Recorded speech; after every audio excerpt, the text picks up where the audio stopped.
Paz seja convosco. Trago uma reflexão para os irmãos na palavra de Deus. E esta reflexão, hoje é um dia de sábado. Nós temos que fazer essa reflexão todos os dias da nossa vida. E o texto escolhido para esta reflexão é o que está registrado lá no livro bíblico de Hebreus, capítulo de número 3. E a reflexão desse texto vai nos ajudar a entendermos sobre o coração figurado. E fala sobre a desobediência e a obediência. Diz assim, o versículo de número 7. Por isso, segundo nos diz o Espírito Santo, se hoje escutardes a sua voz, não endureçais o vosso coração, como no tempo da provocação, no dia da tentação no deserto. Quando vossos pais me tentaram, pondo-me à prova, e viram as minhas obras durante 40 anos.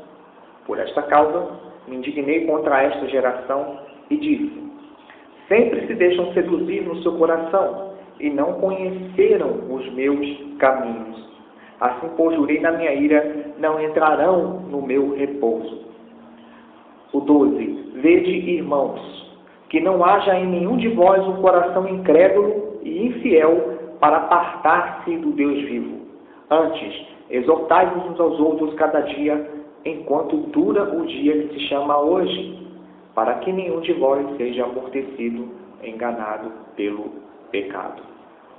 Outra tradução fala aqui, endurecido pelo poder enganoso do pecado.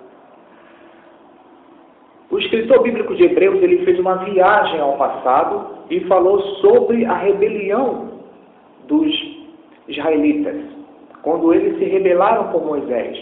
Moisés, ele fora constituído por Deus sobre a casa de Deus. Hoje em dia, o pastor, ele é constituído para tomar conta da casa de Deus. É um sacerdote que toma conta da casa de Deus. E o versículo 6, nesse contexto, fala que Jesus foi fiel sobre a casa do Pai. E devemos conservar a esperança.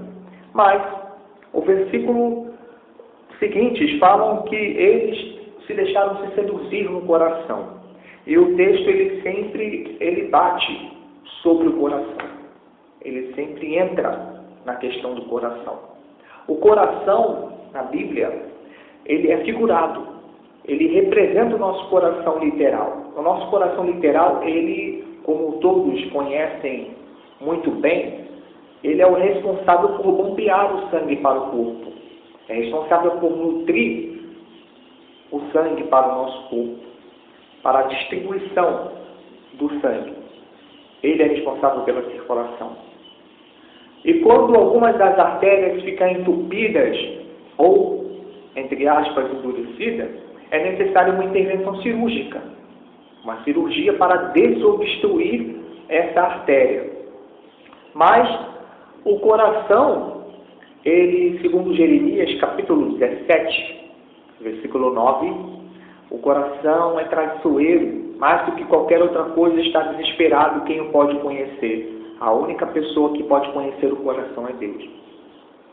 Aí há uma desculpinha daqueles que pecam, que erram. Ele diz assim, olha, Deus, eu peco, mas Deus conhece o coração. Eu pequei, mas Deus conhece o meu coração. Você está errado. Por quê? Deus conhece o coração. Deus ama o pecador, mas Deus não ama o pecado. Deus, ele não permite que essa situação fique assim. Desse jeito. Se você errou, pediu perdão a Deus, Deus perdoou, mas você não precisa ficar nessa situação. Ou você achar que Deus conhecer o coração e ninguém chegar para você e apontar o seu erro. Falar para você que você está errado. Segundo o texto, o versículo 13 diz, antes, exortai-vos uns aos outros cada dia enquanto dura o dia que se chama hoje. Não é amanhã, não é depois de amanhã, porque a duração da nossa vida é muito curta. Só Deus sabe a duração da nossa vida. Se ela termina daqui a pouquinho, daqui a alguns minutos, daqui a alguma hora, ou se durar um dia ou dois. Não podemos controlar isso. Da mesma forma como não podemos controlar o nosso coração. Podemos direcionar o nosso coração segundo a vontade de Deus. Quem controla o seu coração é o que está escrito na palavra. A palavra que deve guiar você. Os princípios. O que é um princípio? Hoje no mundo as pessoas não fazem uma diferença entre lei e princípio. Uma lei: não atravesse a rua fora da faixa. Aí vai lá um engraçadinho, atravessa a rua fora da faixa e um carro vem e atropela. É uma consequência. O princípio seria: não atravesse a rua fora da faixa. Por quê? Porque, pode vir um veículo e te colher, quer dizer, te atropelar, machucá-la. Pode acontecer isso. Então, o princípio está envolvido em uma lei, globalizado dentro de uma lei. Não toque no fogão. É uma lei. Mas não toque no fogão porque ele está quente, é uma explicação, é um princípio que vai governar. Olha, eu não vou tocar no fogão porque está quente. Não vou fazer determinada coisa porque isso vai contrariar a Deus. Parece que os jovens não acham que Deus é real.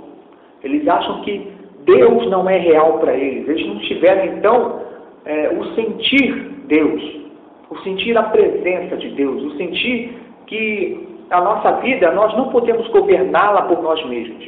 Sabe o que aconteceu? Eu vou dar um exemplo para você. Lembra que quem quis governar a sua vida sem a orientação de Deus acabou se dando mal? Eu vou dar um exemplo só para os irmãos. Adão e Eva. Adão e Eva, eles viviam no paraíso.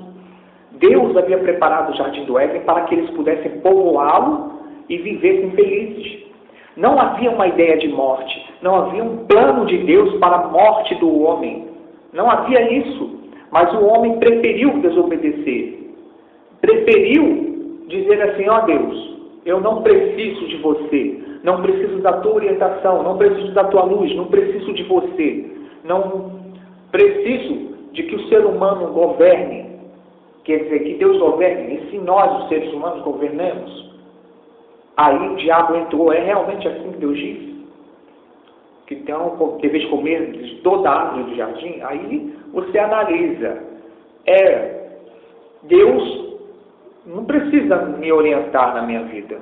Eu não preciso dele. E aí? Vou lá e como. Pronto, acabou. Foi aí que aconteceu. Eva preferiu foi lá, pegou o fruto, comeu, e Adão consentiu no pecado. É como se eles dessem essa resposta. Nós não precisamos da orientação de Deus. O diabo, ele tentou essa afirmação dizendo que o humano conseguiria governar a si mesmo. Aí eu vou responder para você.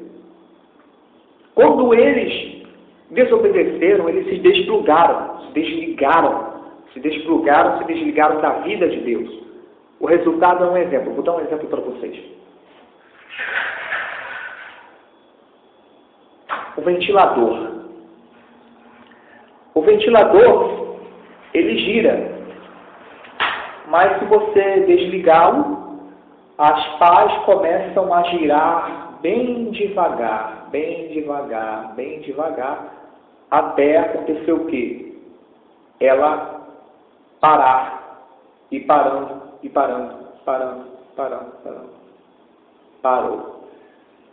Parou, viu? Viram isso? Quando eles escolheram esse proceder da desobediência, eles foram desligados e foram diminuindo a velocidade da vida. Eles não morreram imediatamente.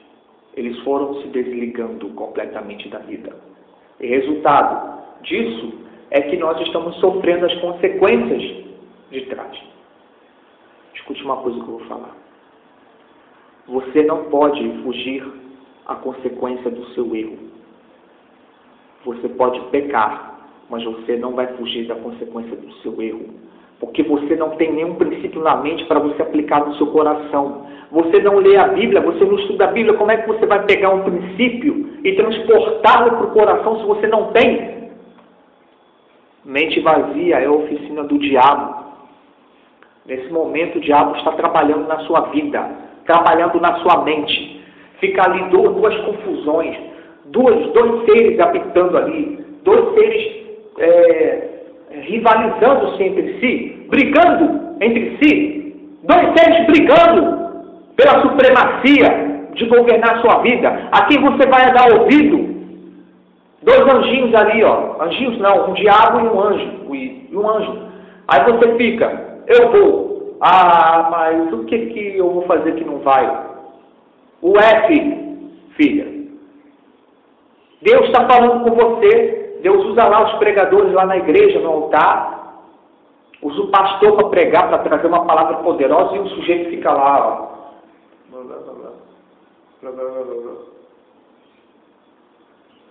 Quem é o seu discipulador? Quem é a sua discipuladora? Você fica de mumete na igreja? Estou brincando não, é falando sério. Múmias. Múmia homem, os múmios e as múmias. Por quê? Por quê? Você fica lá, andando para baixo e para cima. Mais fácil você pegar a Bíblia, ler. Não tem um plano de leitura da Bíblia? Faça um. Treine. Uma revista científica diz aqui que o seguinte: a New Scientist, a maior autoridade científica, diz: para resolver-se um problema cardíaco é necessário exercícios. Exercícios. O sedentarismo mata, vai matando, a pessoa vai atrofiando, não vai funcionar. A mesma coisa é o cérebro. Não enche com coisas boas da palavra de Deus, o seu cérebro vai atrofiar. Com o tempo você não vai lembrar de nada. Uma pessoa que para de estudar a Bíblia, manusear a Bíblia, eu vejo que os irmãos têm uma dificuldade muito grande em manusear os textos bíblicos. Isso é falta de prática. Eu não tenho boa memória. Tem um ditado que diz que as pessoas se queixam muito de falta de memória, mas ninguém se queixa de falta de juízo. Isso é legal, né? O exercício vai combater o sedentarismo espiritual. Tem passagem na Bíblia que diz que Jesus é a fonte da água. Se Ele é a fonte da água, por que muita gente está morrendo aí no deserto? Aliás, no seu próprio deserto. Tem bastante água, mas a pessoa morre. Livre escolha, livre arbítrio. Você decidiu, não, eu vou morrer. Não quero água, não vou comer não. Vou passar alguns dias sem comer, vou passar alguns dias sem beber água, vou passar alguns dias sem me alimentar da palavra de Deus. O resultado é morte espiritual, é pior do que a morte física. Muito pior mesmo. E aí, diz ali, né, o 13, exortai-vos uns aos outros. Tem gente que não gosta de exortação. Exortação é uma palavra dura, uma palavra muito forte. Para que nenhum de vós seja amortecido e enganado pelo pecado. Meu Deus do céu. Amortecido. Endurecido pelo poder enganoso do pecado. Quem trabalha com materiais, ou vive fazendo muita fricção na mão, você sabe que um calo, com o tempo, ele para de incomodar. Você vai friccionando o calo, ele vai parar de incomodar você. Ele vai parar de incomodar. Ele não vai mais te incomodar, o calo não vai mais te incomodar.